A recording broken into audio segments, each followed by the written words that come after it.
Bismillahirrahmanirrahim.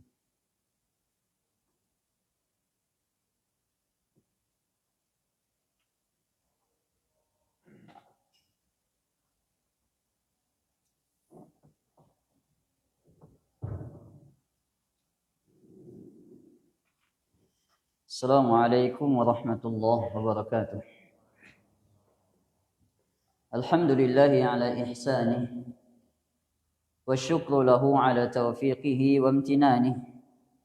Ashhadu an la ilaha illallah wahdahu la syarika lah ta'ziman li sya'nih wa ashhadu anna Muhammadan abduhu wa rasuluh ad-da'i ila ridwanihi sallallahu alaihi wa ala alihi wa sahbihi wa sallama tasliman mazida.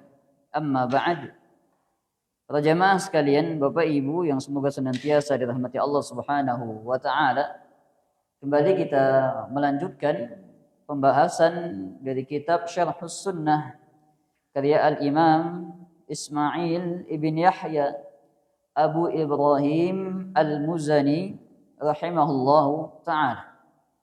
Yang mana di kesempatan malam hari yang berbahagia ini kami menggantikan dari jadwal Ustazuna Ustaz Muhammad Hafidh hafizahullahu taala yang mana beliau sedang musafar. Jadi insyaallah untuk Rabu malam akan kembali diisi oleh beliau. Kita akan lanjutkan pembahasan dari pembahasan yang sudah berlalu terkait dengan al-qada wal qadar. Terkait dengan ketetapan dan takdir Allah Subhanahu wa taala. Yang mana khulasatul kalam, kesimpulan dari pembahasan takdir yang sudah berlalu ada 2 poin. Kesimpulan yang pertama, seorang hamba tidak dikatakan beriman dengan takdir Allah sampai dia beriman terhadap 4 perkara. Yang pertama, dia beriman akan ilmu Allah. Allah tahu yang telah terjadi, Allah tahu yang sedang terjadi, dan Allah tahu apa yang akan terjadi. Ini menunjukkan luasnya ilmu Allah. Yang kedua, beriman dengan Al-Kitabah, pencatatan atau penulisan Allah. Bahwasanya takdir seluruh makhluk telah dituliskan di Al-Lauhul Mahfuz. Sebagaimana dalam riwayat Nabi alaihi salatu wasallam bersabda, "Awwalu ma khalaqallahul qalam." Makhluk yang pertama kali Allah ciptakan adalah al-qalam, pena. Kemudian Allah berfirman, "Uktub," tulislah. Maka al-qalam menjawab, "Ya Rabbi, madza aktub?" Wahai Tuhanku, apa yang akan aku tulis? Kata Allah Subhanahu wa taala, "Uktub maqadiral khalaiq hatta taqumas saah." Tulislah takdir seluruh makhluk sampai tegaknya hari kiamat.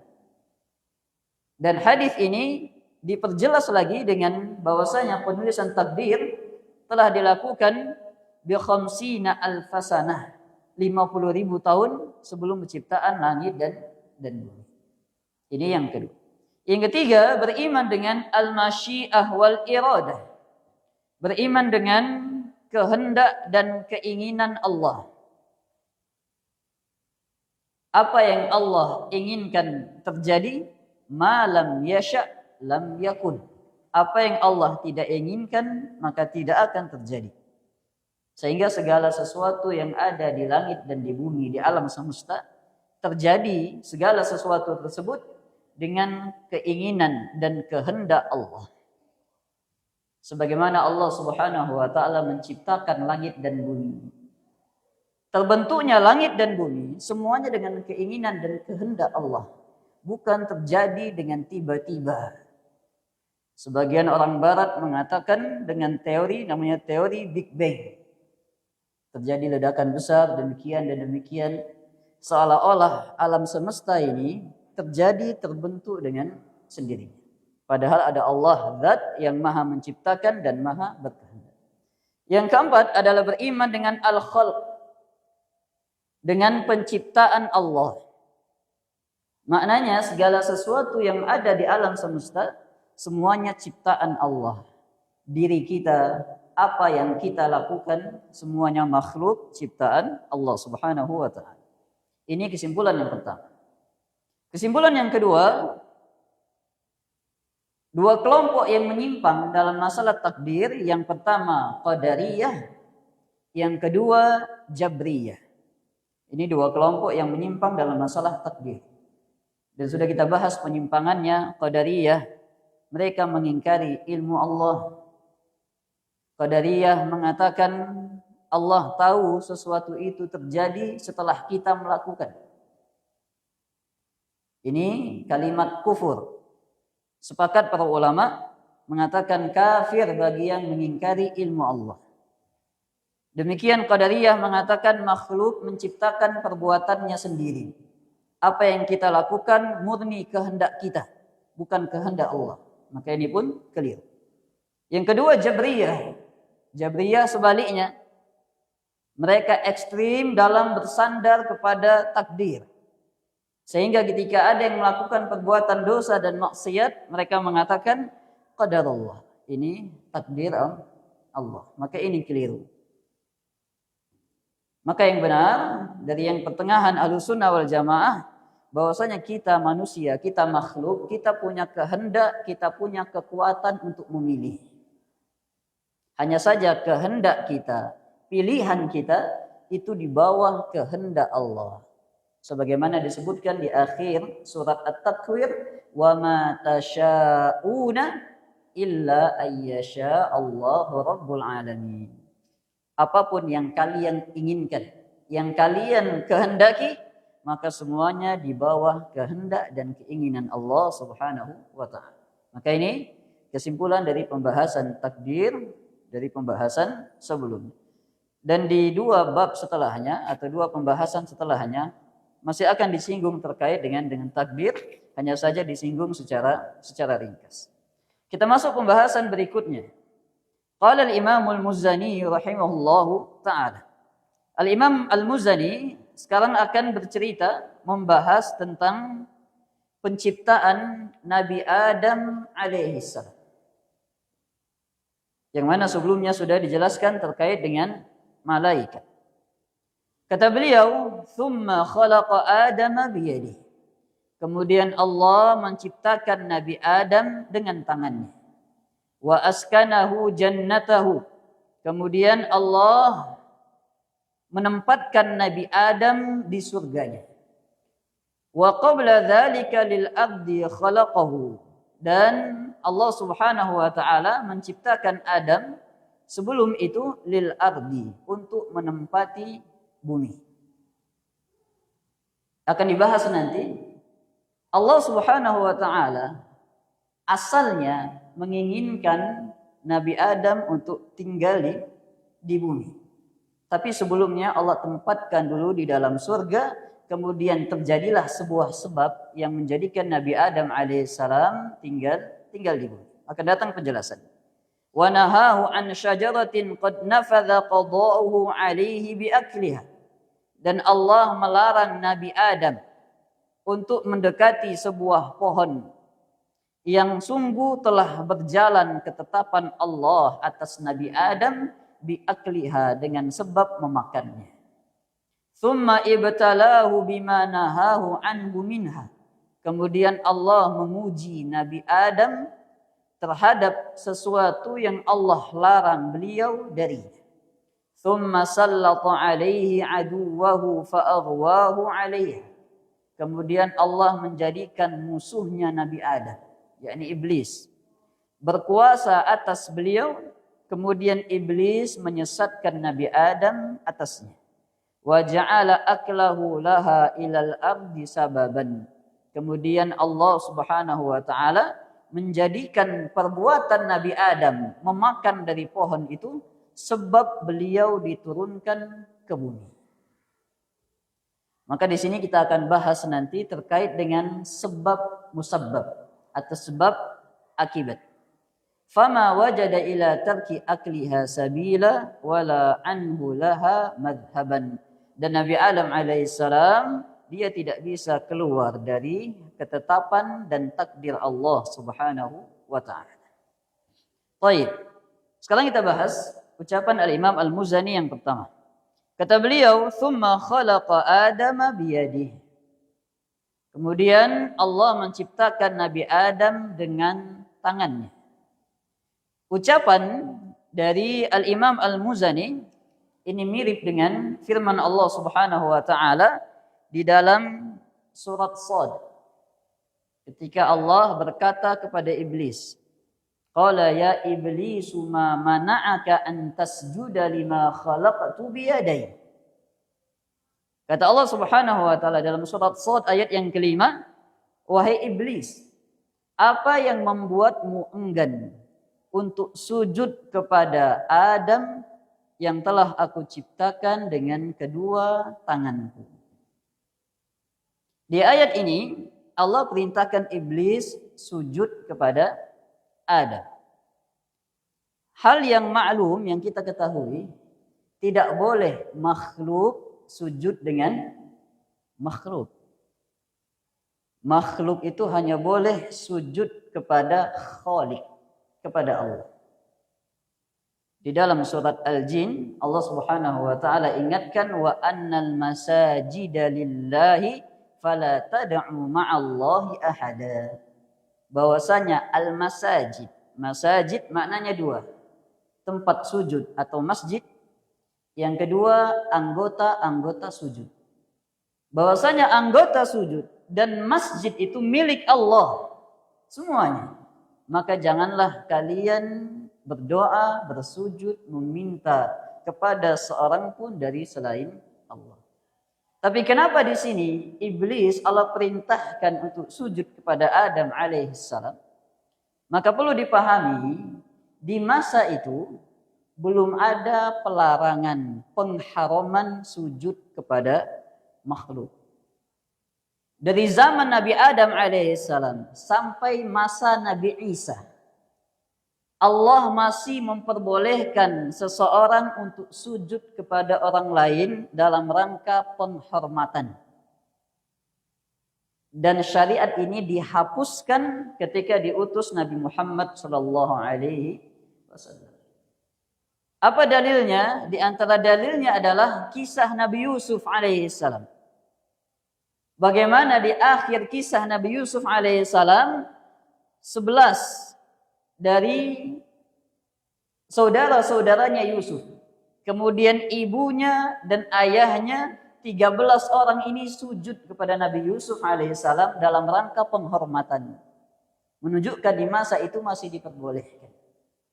Oleh karenanya ketika Nabi Yusuf menceritakan mimpinya kepada ayahnya Yakub, "Ya abati inni ra'aitu ahada asyara kawkaban wasyamsa wal qamar ra'aituhum li sajidin." Kata Yusuf alaihissalam, "Wahai ayahku, aku melihat ada 11 bintang, matahari dan bulan. Semuanya sujud kepadaku." Kemudian ayahnya bercerita, "La taqsus ru'yaka ala ikhwatika fayakidu laka kaida." Wahai Yusuf, jangan ceritakan mimpimu kepada saudara-saudaramu karena mereka akan membuat tipu daya kepadamu. Dan kisah ini menunjukkan di masa itu masih boleh. Adapun di masa Nabi Muhammad SAW maka diharamkan. Oleh karenanya Nabi SAW bersabda, "Lau kuntu amiran ahadan an yasjuda li ahadin la amartul mar'ata an tasjuda li zawjiha." Seandainya boleh aku memerintahkan seseorang sujud kepada orang lain, maka aku akan perintahkan seorang istri sujud di hadapan suaminya. Li'idhami haqqihi, karena besarnya hak seorang suami atas istri. Sehingga ketika Allah perintahkan iblis sujud kepada Nabi Adam, menunjukkan di masa itu masih diperbolehkan. Ini terkait dengan sujud. Kemudian di kalimat beliau juga, beliau mengisyaratkan bahwasanya Allah punya sifat tangan. Karena Allah berfirman, "Lima khalaqtu biyadai." Apa yang aku ciptakan dengan kedua tangan. Hanya saja Imam Malik menyebutkan sebuah kaidah terkait sifat-sifat Allah. Ketika Allah mengatakan Allah punya wajah, Allah punya tangan, maka kata beliau ketika ditanyakan tentang istiwa, kata Imam Malik rahimahullah, al-istiwa ma'lum wal kaifu majhul wal imanu bihi wajib wa su'alu anhu bid'ah. Istiwa maknanya ma'lum di sisi orang Arab. Wal kaifu dan bagaimananya istiwa Allah majhul, tidak diketahui. Jangan ditanyakan bagaimananya. Dan ini berlaku pada semua sifat. Ketika Allah mengatakan Allah menciptakan Adam alaihissalam dengan kedua tangannya, maka kalimat tangan maklum maknanya. Adapun bagaimana tangan Allah majhul, tidak diketahui. Serahkan kepada Allah maknanya. Wal imanu bihi wajib, dan mengimani sifat Allah hukumnya wajib, wasu'alu anhu bid'ah, dan mempertanyakan tentangnya adalah perkara bid'ah. Tidak boleh bertanya bagaimana. Tidak boleh menyerupakan dengan makhluk. Tidak boleh pula menolak. Tidak boleh pula menolak. Dan di sini di antara keistimewaan Nabi Adam alaihissalam, Allah Subhanahu wa taala ciptakan Nabi Adam secara langsung tanpa proses biologis. Sehingga di sini terjadi khilaf para ulama. Mana yang lebih tampan, lebih indah? Nabi Adam atau Nabi Yusuf? Karena ketika Nabi SAW melakukan Al-Isra wal Mi'raj, ketika berjumpa Nabi Yusuf alaihissalam, Nabi Yusuf berkata, utitu syatral husni. Aku diberikan setengah dari keindahan. Setengah dari keindahan. Sebagian ulama mengatakan makna ucapan ini, yakni Nabi Yusuf diberikan setengah keindahan alam semesta. Jadi setengah keindahan alam semesta ini ada pada Nabi Yusuf alaihissalam. Sehingga membuat para wanita-wanita Mesir ketika itu, mereka tanpa sadar memotong jari jemari mereka. Faqatta'a aydiyahun. Sebagian mengatakan makna ucapan Nabi Yusuf, utitun syatral husni, aku diberikan setengah keindahan, yakni aku diberikan setengah keindahan Nabi Adam alaihissalam. Dan banyak ulama yang menguatkan dari sisi ketampanan dan keindahan, Nabi Adam lebih indah, lebih tampan daripada Nabi Yusuf alaihissalam. Kenapa? Karena Nabi Yusuf Allah ciptakan dengan proses biologis, dengan nasab turun-temurun. Tapi Nabi Adam alaihissalam diciptakan secara langsung dengan kedua tangan Allah subhanahu wa ta'ala. Sehingga Nabi Adam alaihissalam menjadi manusia yang pertama, dan beliau dipanggil dengan Abul Bashar, bapaknya seluruh manusia. Nabi Ibrahim alaihissalam Abul Anbiya, bapaknya para nabi, karena dari anak beliau Ismail dan Ishak turun-temurun para nabi dan rasul. Adapun Nabi Adam alaihissalam dikatakan Abul Bashar, bapaknya para manusia. Maka ini terkait dengan keistimewaan Nabi Adam alaihissalam. Kemudian kata Imam Al-Muzani rahimahullah, wa askanahu jannatah, dan Allah menempatkan Nabi Adam alaihissalam jannatah, di dalam surganya. Terkait dengan Nabi Adam alaihissalam ditempatkan di dalam surga, datang di berbagai tempat. Di antaranya datang dalam surat Al-A'raf. Bisa dibaca ayat yang ke-19 sampai ayat yang ke-22. Dan ini mirip dengan ayat di surat Al-Baqarah. Di surat Al-Baqarah ini ayat yang ke-30-an kalau tidak salah. Ketika Allah Subhanahu wa taala berfirman, "Wa qulna ya Adam uskun anta wa zawjukal jannah."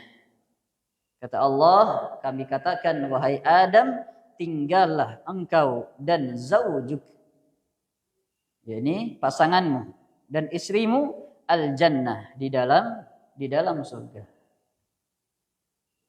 Mayoritas ulama mengatakan surga yang dimaksud di dalam ayat adalah surga yang ada di langit. Surga yang ada di langit. Hanya saja ulama khilaf di sini, berbeda pendapat. Apakah surga yang ditempati Nabi Adam dan istrinya Hawa itu adalah jannatul khuldi, surga kekal, atau surga hanya sebagai tempat ujian Nabi Adam alaihissalam? Ini perkara akidah, hanya saja ini perkara furu' namanya. Perkara akidah yang sifatnya cabang. Sehingga meyakini surga yang sama, yaitu surga yang kekal sebagaimana yang nanti akan dimasuki manusia, maka sah-sah saja. Yang meyakini itu surga yang lain, maka tidak masalah. Karena sebagian ulama berkata surga yang ditempati Nabi Adam dan istrinya itu berbeda dengan surga yang nanti ditempati manusia di hari kiamat.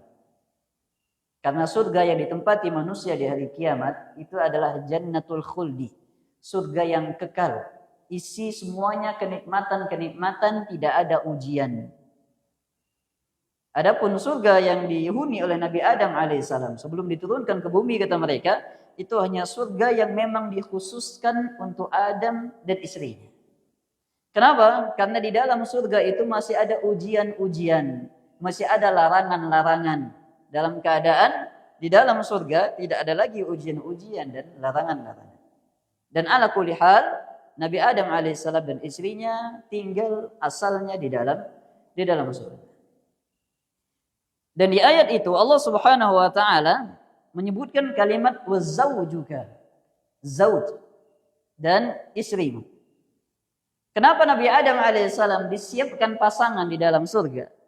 Asalnya Nabi Adam alaihissalam di dalam surga itu berdua. Yang masyhur, ada Nabi Adam dan iblis dan para malaikat. Ketika iblis diperintahkan sujud, aba wastakbara wa kana minal kafirin, tapi dia enggan dan ingkar, maka Allah usir dia di dalam surga. Yang berakhir Nabi Adam alaihissalam sendirian di dalam surga wahsyan, sebagaimana disebutkan oleh Imam Ibnu Katsir rahimahullah dalam Qasasul Anbiya, dalam kitab kisah-kisah para nabi. Kemudian disebutkan di dalam Qasasul Anbiya, kata Imam Ibnu Katsir, ketika Nabi Adam Allah lihat sendirian, maka ketika Nabi Adam sedang tidur, Allah ciptakan makhluk yang lain dari tulang rusuk Nabi Adam. Di dalam riwayat At-Tabari, dalam tafsir At-Tabari disebutkan ketika Nabi Adam alaihissalam sedang tidur, tiba-tiba ada makhluk yang lain duduk di dekat kepala beliau. Kemudian Nabi Adam berkata, "Man ant? Kamu siapa?" Kata orang itu, "Imra'ah," perempuan. Perempuan. Maka malaikat bertanya kepada Adam alaihissalam, "Man ismuha?" Siapa nama makhluk yang satu ini? Kata Adam alaihissalam, Hawa. Jadi yang menyebut nama Hawa itu Nabi Adam alaihissalam. Kenapa beliau sebutkan nama Hawa? Malaikat bertanya, kenapa namanya Hawa? Kata Adam alaihissalam, li'annahu khuliqat min hayyin. Karena dia diciptakan dari zat yang hidup. Ya, ini diciptakan dari tulang rusuknya Nabi Adam. Tulang rusuk yang mana, Pak? Tulang rusuk ini banyak. Ada yang kanan, ada yang kiri, ada yang atas, ada yang bawah. Kata Ibnu Abbas radhiyallahu taala anhuma, bahwasanya Hawa itu diciptakan dari tulang rusuk min dhila'ihil aisar al-aqsar. Dari tulang rusuk sebelah kiri yang paling pendek. Itulah yang paling atas. Itu ucapan dari Abdullah bin Abbas radhiyallahu taala anhum.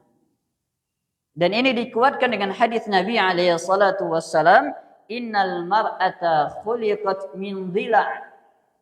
Sesungguhnya wanita itu diciptakan dari ad-dhila', tulang rusuk. Fa in dhahabta tuqimuha kasabtaha. Kalau engkau coba untuk meluruskannya atau meluruskannya, kasabta, engkau pasti mematahkan. Kalau engkau biarkan, dia akan awat, dia tetap bengkok. Demikian perempuan. Kalau dipaksa, dia akan patah. Kalau dibiarkan dia terus bengkok. Maka Nabi SAW berkata, istausu bin nisa'i khairan. Sering-seringlah menasihati dan mewasiatkan para wanita dengan kebaikan. Maksud Nabi, jangan bosan-bosan untuk memberikan arahan, memberikan wejangan, memberikan nasihat, tapi dengan cara yang baik. Dan di sini Allah Subhanahu wa taala ciptakan Hawa untuk menemani Nabi Adam alaihissalam menjadi pasangan beliau di dalam surga. Dan di sini isyarat memang di antara hal yang bisa menenangkan seorang laki-laki adalah adanya seorang istri, seorang wanita. Dijadikan wanita itu sebagai sakinah, ketenangan bagi seorang laki-laki. Dan itu fitrah seorang laki-laki membutuhkan itu. Bahkan Nabi kita Muhammad SAW ketika beliau pertama kali mendapatkan wahyu di dalam Gua Hira dan beliau dalam keadaan badannya menggigil, bergetar, gemetar ketakutan, maka beliau pulang dan di situ ada Khadijah radhiyallahu anha yang menenangkan beliau. Ketika Nabi berkata, "Zammiluni, zammiluni." Selimuti aku, selimuti aku. Maka Khadijah menenangkan dengan kebaikan, dengan ucapan-ucapan yang baik. Bukankah engkau manusia yang suka menyambung silaturahim, suka memberikan makan, berbuat baik kepada anak yatim? Disebutkan kebaikan-kebaikan Nabi untuk menenangkan hati Nabi sallallahu alaihi wasallam. Dan di ayat itu digunakan kalimat zauj. Zauj ini bahasa Arab, bisa untuk suami, bisa untuk istri. Jamaknya azwaj. Jamaknya azwaj. Zauj ini secara bahasa maknanya adalah asyai'ani mutarabbitan. Dikatakan pasangan dikarenakan dia dua perkara yang saling terikat satu sama lain. Atau dikatakan pasangan karena dia ada keserupaan atau karena ada perbedaan. Jadi pasangan itu bukan sesuatu yang selalu serupa. Kadang dikatakan berpasangan kalau ada perbedaan. Contoh kita lihat. Siang pasangannya malam. Sama atau beda? Berbeda. Menunjukkan kadang pasangan itu sesuatu yang naqidain, berbeda. Langit pasangannya bumi. Di sini Allah mengisyaratkan bahwasanya ketika seseorang itu dipasangkan oleh Allah Subhanahu wa taala menunjukkan asalnya ada perbedaan-perbedaan. Nah, disitulah usaha suami istri untuk mempersatukan apa yang asalnya berbeda. Nah, maka ini terkait dengan Nabi Adam alaihissalam diciptakan Hawa sebagai pasangan beliau untuk menenangkan hati Nabi Adam alaihissalam di dalam surga. Kemudian kata Imam Al-Muzani rahimahullah, wa qabla dzalika lil abdi khalaqahu wa nahahu an syajaratin qad nafadha qada'uhu alaihi bi akliha. Dan sebelum itu asalnya Allah menciptakan Nabi Adam untuk tinggal di bumi. Hanya saja Allah mengadakan sebab bagaimana Nabi Adam diturunkan di bumi. Jadi memang asal penciptaan Nabi Adam alaihissalam Allah peruntukkan tinggal di bumi, bukan tinggal di surga. Hukum asal.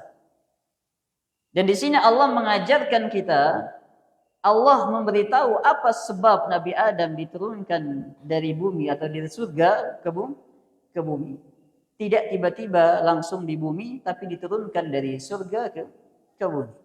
Apa dalilnya? Asal Nabi Adam alaihissalam diciptakan untuk tinggal di bumi. Dalilnya dalam surat Al-Baqarah.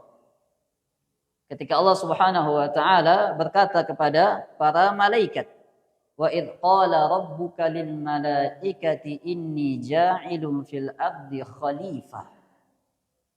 Ketika Allah berkata kepada para malaikat, sesungguhnya aku akan menjadikan di atas muka bumi ini khalifah, seorang pemimpin. Menunjukkan memang Allah ciptakan Nabi Adam alaihissalam untuk tinggal di bumi. Hanya saja di sini Allah mengajarkan kita untuk mengambil sebab.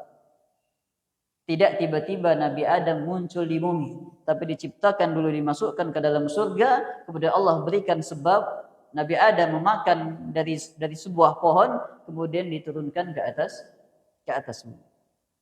Sehingga dari kalimat ini para ulama menyebutkan sebab yang ada di alam semesta ini ada dua jenis. Sebab yang pertama disebut dengan sebab qadari. Sebab qadari. Yakni sebab-sebab yang ada hubungan sebab akibatnya. Yang kedua disebut dengan sebab syar'i. Sebab-sebab yang ada dalilnya. Itu namanya sebab syar'i. Ada sebab qadari, ada sebab syar'i. Kalau sebab qadari, dia memang ada hubungan sebab akibat. Kalau sebab syar'i, itu ada dalilnya, dia sebagai sebab. Kita mulai dari sebab syar'i. Contohnya adalah madu sebab kesembuhan. Madu sebab kesembuhan. Madu sebagai sebab kesembuhan di dalam pembahasan akidah disebut dengan sebab syar'i. Yakni sebab yang memang ada dalilnya. Apa dalilnya madu sebagai sebab syar'i? Dalilnya dalam surat An-Nahl. Yakhruju min butuniha syarabun mukhtalifun alwanuh. Kata Allah Subhanahu wa taala, keluar dari perut lebah itu syarabun, minuman-minuman mukhtalifun alwanuh, yang berbeda-beda warnanya. Apa itu minumannya? Madu. Syifa'ul linnas, sebagai penyembuh bagi manusia. Menunjukkan ketika madu menjadi sebab kesembuhan disebut dengan sebab syar'i karena ada dalilnya. Apalagi contoh lain, sesuatu yang bisa menyembuhkan dan ada dalil syar'i. Al-habbatus as-sauda syifa'un likulli da'il lasa. Bahwasanya biji hitam, jinten hitam adalah obat semua penyakit kecuali kematian. Ini contoh sebab syar'i. Ada yang disebut dengan sebab qadari. Yang tadi pertama kita sebutkan. Sesuatu yang menjadi sebab tidak ada dalilnya. Tapi ada hubungan sebab akibatnya. Jelas. Contoh, kita masih bahas terkait penyakit. Ada orang demam.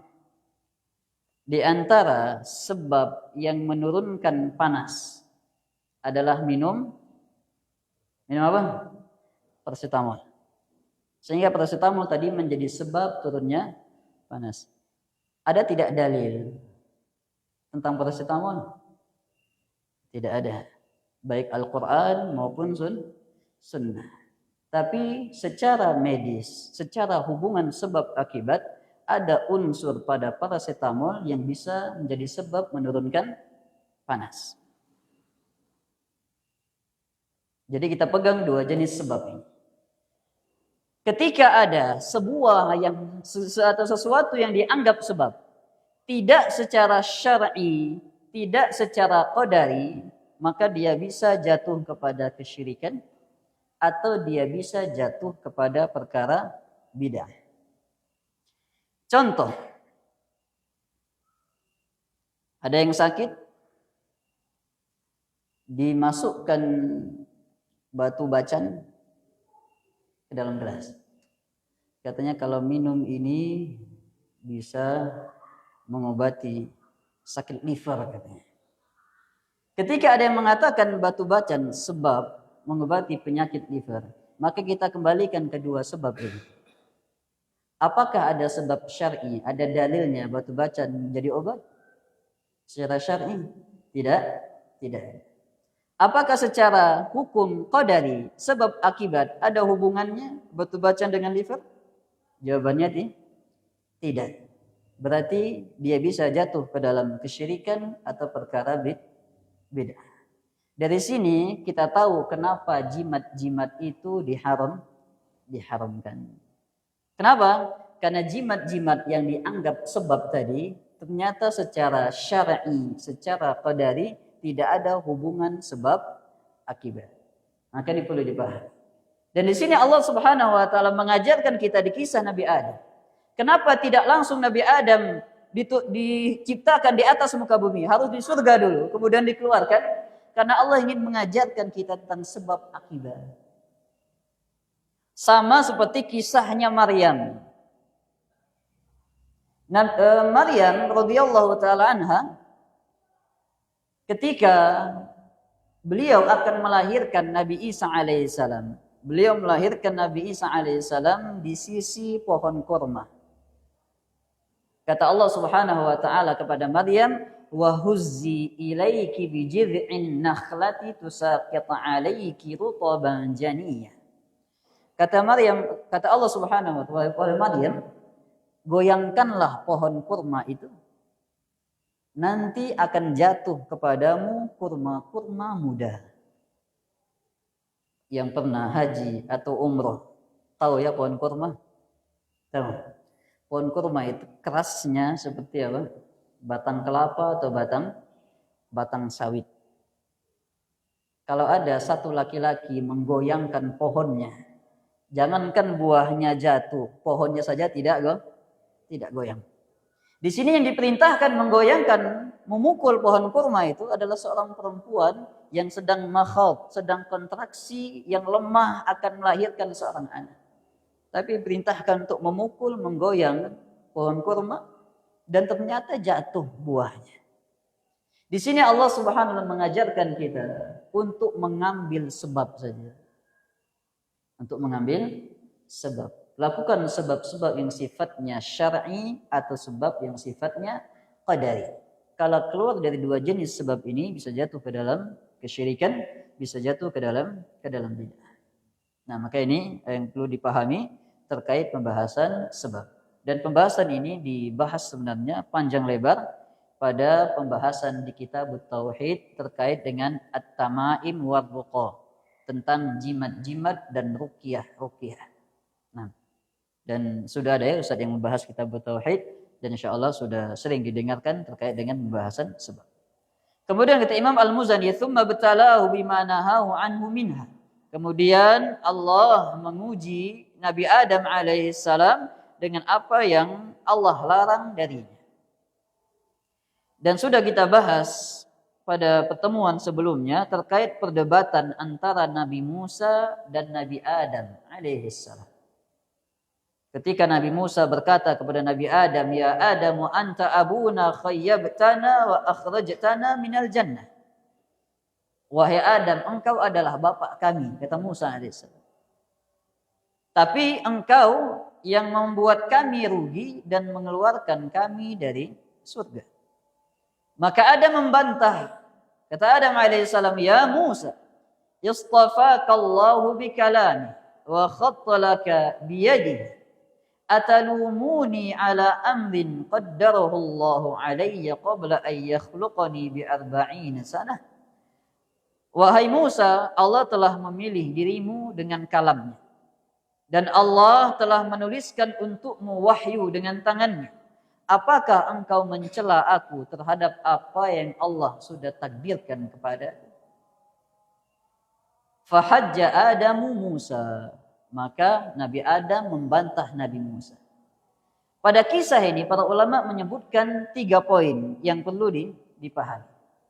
Poin yang pertama, Nabi Adam alaihissalam berhujjah dengan takdir pada maksiat yang beliau sudah bertobat.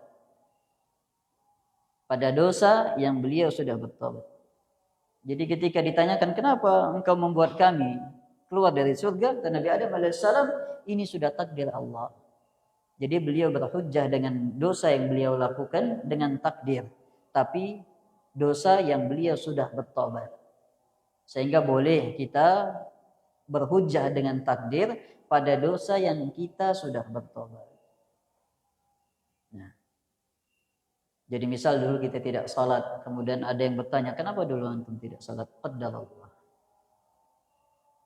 Sudah takdir Allah. Sekarang saya sudah tobat. Nah, boleh. Tapi kalau sekarang masih belum salat juga itu nggak boleh, qadarullah. Itu namanya jabriyah. Padahal kita diberikan kekuatan untuk memilih. Alam naj'al lahu 'ainain wa lisanan wa syafatain wa hadainahun najdain. Bukankah kami telah ciptakan untukmu 2 bola mata, 2 bibir dan 1 lisan, yang dengan itu kami tunjukkan kepadamu 2 jalan, jalan kebaikan, jalan keburukan. Kita punya kekuatan memilih, kita diberikan daya dan upaya untuk keinginan kita untuk melakukan yang baik atau yang buruk. Tapi kalau sudah bertobat maka diperbolehkan. Pembahasan yang kedua, boleh berhujjah dengan takdir pada musibah yang menimpa kita. Pada musibah yang menimpa kita.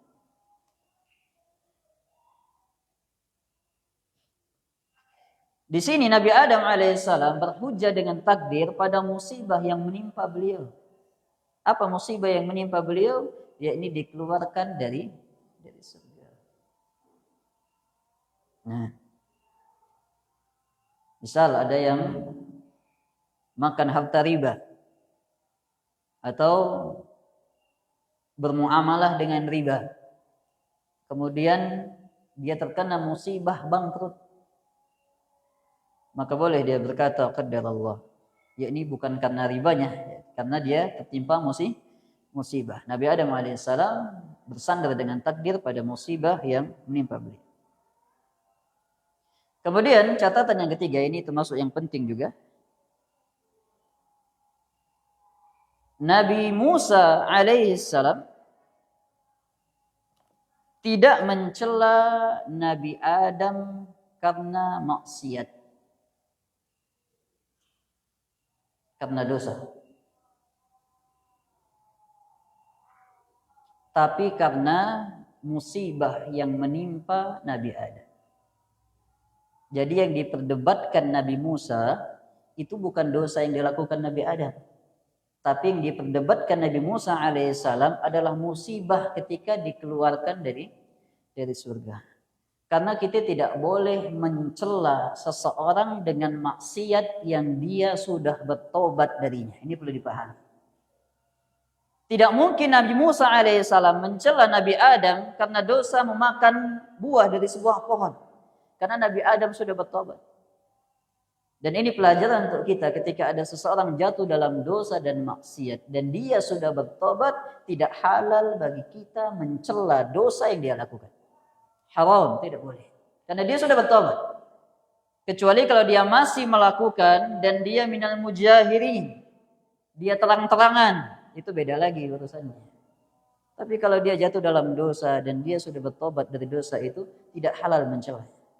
Sehingga jangan dipahami di hadis ini Nabi Musa sedang mencela perbuatan dosa yang dilakukan Nabi Adam. Tidak. Tapi yang diperdebatkan Nabi Musa alaihissalam adalah tentang musibah dikeluarkan dari surga. Nah, maka ini 3 poin penting yang dibahas para ulama ketika mereka membahas tentang bagaimana perdebatan Nabi Musa dan Nabi Adam alaihissalam. Kemudian thumma sallata alaihi aduwahu fa aghwahu 'alaiha. Kemudian Allah jadikan syaitan atau iblis berkuasa atas Nabi Adam yang dengannya dia menyesatkan Nabi Adam alaihissalam. Karena iblis membuat tipu daya ketika merayu Nabi Adam untuk memakan dari pohon khuldi, kata iblis, wa qala ma nahakuma rabbukuma an hadhihi asy-syajarati illa an takuna malakaini aw takuna minal khalidin. Kata iblis, wahai Adam, Tuhanmu melarang kalian makan dari pohon itu dikarenakan kalau kalian berdua makan dari pohon itu, kalian berdua bisa jadi malaikat. Atau kalian berdua menjadi makhluk yang kekal.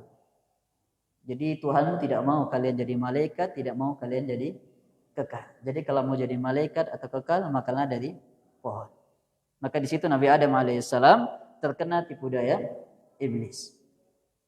Wa ja'ala aklahu laha ilal abdi sababan, dan perbuatan Nabi Adam memakan dari pohon itu menjadi sebab.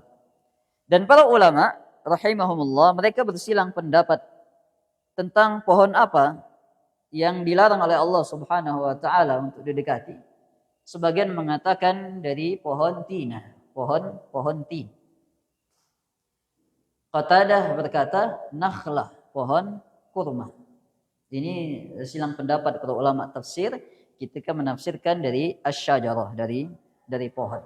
Dan ala kulli hal wallahu a'lam, sebagian mengatakan asy-syajarah al-muayyanah. Pokoknya ada pohon tertentu yang tidak boleh untuk didekati. Fama wajada ila tarki akliha sabila wala anhu laha madhhaban. Dan Nabi Adam alaihissalam tidak bisa keluar atau lari dari apa yang sudah Allah Subhanahu wa taala tetapkan untuk beliau alaihi salam. Maka ini terkait dengan penciptaan Nabi Adam alaihissalam dan sebab diturunkannya beliau alaihissalam dari surga.